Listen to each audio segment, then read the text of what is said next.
જોટાણા તાલુકા પંચાયતમાં 29/6/2026 રોજ મેં એક આરટીઆઈ કરી હતી. આ આરટીઆઈમાં મેં કુલ 11 મુદ્દાઓ હેઠળ રાણીપુરા ગામને લગતી અલગ અલગ માહિતી માંગી હતી.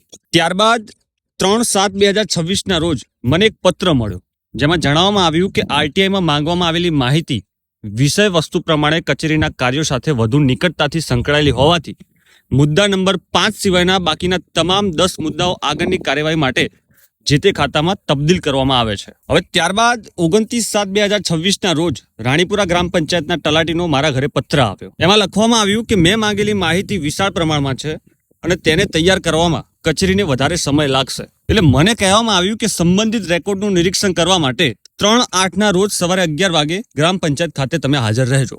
હવે હું ત્યાં ગયો અને મેં સ્પષ્ટપણે અરજી આપીને જણાવ્યું કે મારે રૂબરૂ બેસીને રેકોર્ડનું નિરીક્ષણ નથી કરવું. મારી આરટીઆઈમાં માંગેલી તમામ માહિતીની પ્રમાણિત નકલો પોસ્ટ દ્વારા મારા સરનામે મોકલવામાં આવે અને જે પણ કાયદેસરની ફી થશે એ હું ભરવા તૈયાર છું. એ પણ મેં મારી અરજીમાં સ્પષ્ટ ઉલ્લેખ કર્યો. હવે તમે વિચાર કરો કે 29 જૂને આરટીઆઈ કરી અને આજે 21 ઓગસ્ટ છે, એટલે 53 દિવસ થઈ ગયા આ વાતને, પરંતુ હજી સુધી જરૂરી માંગેલ માહિતી મારા સુધી નથી પહોંચી. રાણીપુરા ગ્રામ પંચાયતમાં છેલ્લા 4 વર્ષથી પણ વધારેના સમયથી કોઈ સરપંચ નથી. તો આ સમય દરમિયાન મારા ગામમાં કયા વિકાસના કામો થયા, સરકાર દ્વારા કેટલી ગ્રાન્ટ આપવામાં આવી અને એ ગ્રાન્ટનો ઉપયોગ કઈ જગ્યાએ થયો, કેટલી સરકારી યોજનાઓ મારા ગામમાં આવી, શું ખરેખર સરકારે આપેલ ગ્રાન્ટનો ઉપયોગ થઈ રહ્યો છે કે નહીં, કે માત્ર કાગળ ઉપર જ દર્શાવી દેવામાં આવે છે.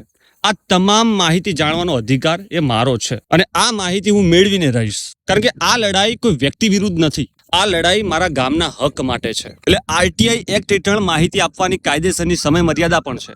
હવે વધુ વિલંબ થયો તો ફર્સ્ટ અપીલ કરવાનો મારો અધિકાર છે. જો માહિતી રોકવામાં આવશે તો કાયદા મુજબ આગળની કાર્યવાહી કરીશ. ધન્યવાદ.